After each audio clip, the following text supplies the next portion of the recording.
BJP এককভাবে যদি ক্ষমতায় আসতে চায় এনডিএর শরিক দল বাদে, সেটা কিন্তু আর সম্ভব নয়। কারণ বিজেপি 242টির বেশি আসনে এগিয়ে রয়েছে, এবং বাকি যে আসনগুলো বিরোধীরা এগিয়ে রয়েছে, সারা যে পরিমাণ ভোটে এগিয়ে রয়েছে, তারা কিন্তু বেশিরভাগ ক্ষেত্রেই তাদের আসন অর্থাৎ লিডের দিক থেকে তারা এমন লিড নিয়েছে, তারা নিজেদের আসন সিকিউর করে ফেলেছে। এবং এখান থেকে হয়তো 10-20টি আসন এদিক থেকে ওদিক হতে পারে, খুব বেশি আসন এদিক ওদিক হবে না। এবং বিজেপির পক্ষে এককভাবে কেন্দ্রের ক্ষমতা আসা সম্ভব না।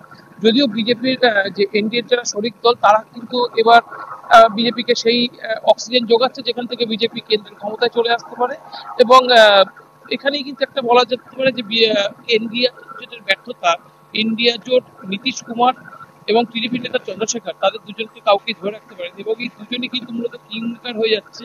যেখানে আজকে কিন্তু একদিকে অন্ধ্রপ্রদেশে সেখানে আজকে বিধানসভা নির্বাচন ছিল, এবং উড়িষ্যাতেও কিন্তু যে নির্বাচন ছিল বিধানসভা, দুই জায়গাতেই কিন্তু বিজেপির ফল বেশ ভালো, এবং জোট সঙ্গীকে নিয়ে তারাও সেখানে ক্ষমতায় আসছে। এবং টিডিপি কিন্তু সেখানে অন্ধ্রপ্রদেশে খুব ভালো রেজাল্ট করেছে। এবং যদি আপনি টিডিপির জোট সঙ্গী হিসেবে বিজেপির লোকসভা রেজাল্ট দেখেন, সেটাও কিন্তু অত্যন্ত ভালো।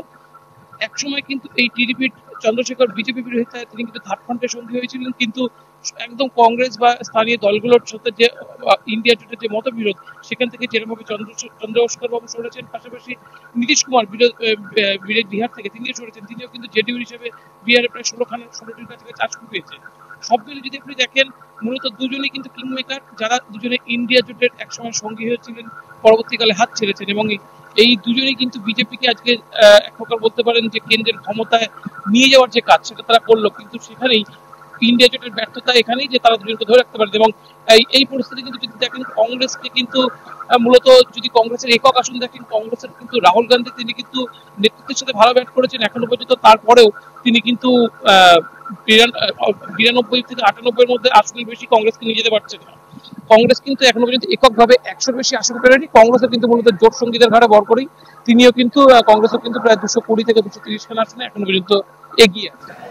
জি শুভজিৎ, ভারতের লোকসভা নির্বাচনের ফলাফল নিয়ে সবশেষ খবরাখবর জানাচ্ছিলেন আমাদের সহকর্মী শুভজিৎ পুততুণ্ড।